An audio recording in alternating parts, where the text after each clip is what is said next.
So the most popular video on my channel is this one here. Which of the TF2 Mercs are only in it for the killing, and which ones are only there because they're being paid? This video got an overwhelming amount of support, and it's basically the reason I've shown up on your recommended feed today. So consider this a sequel if you would like, but now we're going to be talking about which of the TF2 Mercs makes the most. We'll be starting with Scouts and ending with Spy as we normally do, and if you only just want to see that, skip to this timestamp here. But first I'm going to explain a bit about how this is going to work. So, calculation methodology number 1. We are going to assume that most of, if not all of the weapons the Mercs use were supplied to them through Manco. This means classy expensive weapons like Australiums weren't actually purchased by the Mercs themselves, they were supplied to them by their employers. This doesn't apply to all weapons however, and we'll be definitely covering the ones which are exceptions to these rules. The second thing is that our calculations will be based off essentially the day the Mercs joined the Gravel Wars. As we can see from the comics, during MVM they make a load of money purely because the robots are powered on it and they're essentially allowed to pick up whatever they want. So that would complicate things, and we're essentially going to disclude that. And number 3, the main priority ranking of this video, wages in the era. The Gravel Wars started in 1968, and that's essentially when we're going to be basing this off of. So we will be looking at 1968 minimum wages for essentially all of the occupations the Mercs fulfill.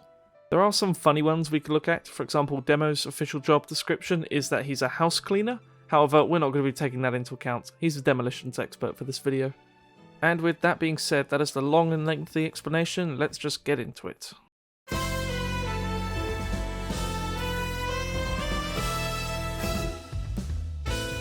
As promised, our journey today starts with Scout, and this was honestly one of the more difficult ones to calculate. So, even though I said we'd discount the events of Man Machine, we're not going to discount the following. Scout has spent the entirety of his TF2 Gravel Wars career collecting Tom Jones memorabilia. Well, investing in it anyway. He has a vault in the Two Fort Bank in which he collects several yards of Tom Jones memorabilia, and honestly, it's not a lot. I'm not about to go out of my way to calculate how much some of this memorabilia would cost in today's money, because YouTube does not pay me that much per video to do that. But it's safe to assume that Scout is on the poorer end of our Mercs, as he's investing his money, which means he probably doesn't have a lot of it and he wants to get some larger returns. Some other things to consider is that he's a young American man, and therefore he's not going to be able to find many high paying jobs without a good qualification, which I am 100% sure he does not have. Another thing worth noting is that he also carries around many cheap or broken weapons. I said earlier we weren't going to count the majority weapons, however we will be counting broken or homemade or Frankenstein together ones, as this implies that some of the Mercs aren't being provided with good enough weapons to the point where they're actively having to use broken ones or making their own. A lot of Scout's weapons are rudimentary, as you can see he has many liquids and foodstuffs, and then a broken force of nature as well. This looks like whatever budget he's being granted by Manco isn't enough to cover the replacement of weapons, and therefore either he or them are literally just taping back together broken ones. This gives us a very good indication that Scout is not on the highest of wages. Now, a Scout isn't as much of a defined job role as you'd think. It comes more closely to a spy than anything else. But after running some calculations, I highly doubt Scout is going to be making anywhere near as much as spy. The next best thing I could turn to is that of a low-ranking military job, like that of a soldier but who's more or less in training. And your modern day rookie soldier can earn anywhere from £18,000 a year to $20,000 a year. So, putting $20,000 a year into my calculator converter comes up with $2,000 a year. I'm really sorry to say, for the first class we cover, this is as best as I can do. Compare a Scout job to that of a low-ranking military job. But that's our final answer, and I promise the results get better from here on out. Now, Soldier. This is probably the easiest one. Now, if a Scout is a private role, we can assume Soldier has at least gone through his training to some extent, and is a fully fledged army soldier. Your average modern day army soldier is going to be making $2,400 a year. Put that into our converter, we get this. In all honesty, these numbers make sense to me, as we can see that Soldier's weapons are also pretty rudimentary, but also pretty military grade, meaning they're not going to be the most expensive things on the block. He even has some Frankenstein together ones, like, the Beggar's Bazooka, and he's gone from house to house to house. So yeah, I think Soldier's on a higher pay than Scout, purely because he's not investing, but then at the same time, he's probably as poor gets. Now, for Pyro, this one isn't actually as difficult as you might think it is. So, a lot of Pyro's weapons are homemade. They're essentially Frankenstein together out of many different components. So, we can see, for example, the stock flamethrower is made out of several different gas barrels and piping, and the degreaser is made out of everything from a car muffler to a gas cooker hob. So, we can assume that Pyro actually has some engineering capabilities, and the fact that Pyro ends up running Frontier Engineering as well This means that Pyro, to an extent, has some knowledge of basic mechanical engineering. And, get this, a pyrotechnician engineer is a real occupation. The University of California states that your average pyrotechnician engineer can make up to $57,000 a year. Performing our rudimentary calculations leaves us with this. So, honestly Pyro, thank you for being so easy to calculate, I was not expecting that. Next is Demo Man, and we actually have a straight answer from this one from the comics. In the War comic, it states that Demo Man makes $5 million a year. Wait, what? So, Demo makes a humongous amount of money compared to everyone else who we've talked about. So far, the richest on our list of all people has been Pyro. But I'm not about to dispute fact. In case you're wondering what that would look like in today's money, that equivalates to $44 million. Jesus fuck. Now, Heavy, I don't really have a straight answer in terms of job description. Being a fat bastard doesn't pay unless you're Lizzo, so we're gonna have to look somewhere else. Now, I do actually have an answer for this, but just before that, I'm gonna say that I'm going to assume he's not spending the money shooting Sasha. To an extent, Sasha is probably Manco property, as it's actively being sold to him along with many other things. So therefore, we're going to assume Manco is covering the cost of the bullets.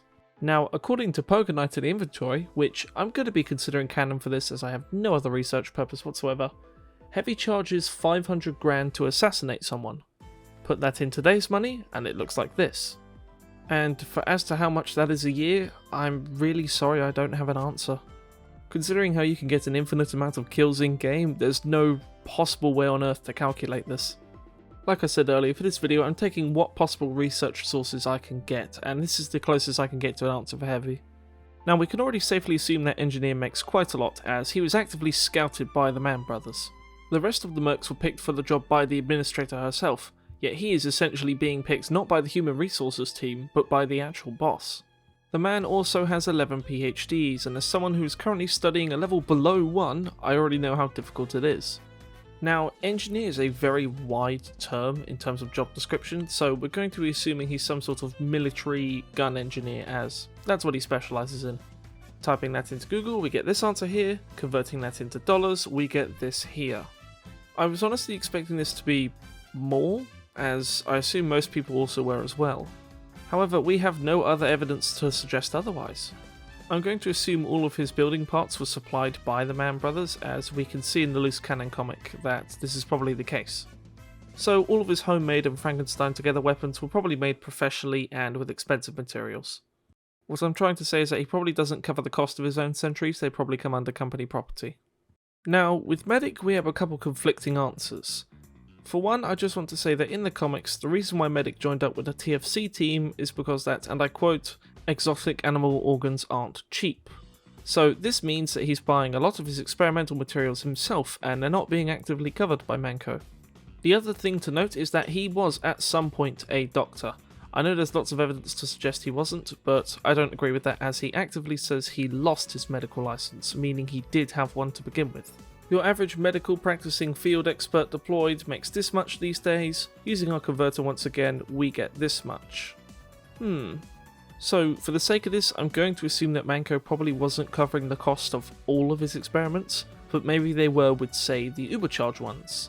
And the TFC team simply paid more as to why he joined them afterwards. Now, Sniper is as professional as it gets. He is purely in the job for the money, nothing else. And yet again, another very easy one to calculate. This is how much a Sniper makes during 1968. Convert that into today's money, this is how much he'd make. I love a nice quick easy one to end out the video, and, well, that's not what we got with this next one. Spy, okay, so a spy is not a definitive role. The closest thing you'd have to a typical spy in the modern day is a CIA field agent, and their salary varies wildly depending on what they're doing, where they are, and how long they've been doing it. In terms of in-game and lore stuff, Spy drives the TF2 equivalent of a Ferrari, which is a very expensive car, and then I'm not even going to go on about how expensive his suits are and whatnot. I think his jacket was 10 grand and his tie was 6 grand. In today's money, that looks like this. We all know Spy is a man of expensive tastes, and expensive tastes require expensive salaries. So, to round this video out, I don't really have a concrete answer. So for this, we're going to assume Spy is just the highest paying kind of field agent you could possibly get. convert that into today's money, and you're going to get an answer somewhere around here. I honestly refuse to believe Demo is rich and in Spy, but this may be the case. And with that, we've covered everything I could possibly dig up on this. I'm very sorry I didn't have anything else to add, and once again, I'm very sorry these numbers aren't concrete. This is an impossible question to answer unless we hear it from the horse's mouth itself. Again, I really want to stress these are rough estimates. These are not exact values. I know there will be some armchair Redditor CIA agents in the comments saying, oh, CIA agent here, this is how much we actually make. But these are rough estimates. I couldn't possibly find out what these mercs actually make. All of the research assets I used for this video, be it websites or whatnot, will be linked down below in the form of a Google Doc, so you can check them for yourselves and just to make sure that I'm properly crediting people. The last thing I want to do is credit off someone else's work without them knowing or being okay with it. Similarly, all the music I've been using nowadays is in the description as well. And I've started using some new music as someone said they were tired of TF2 music, and to be honest, maybe so am I. That's going to do it for this video. If you have any disagreements, please let me know down below, and I will see you later down the sunny road. Cheers.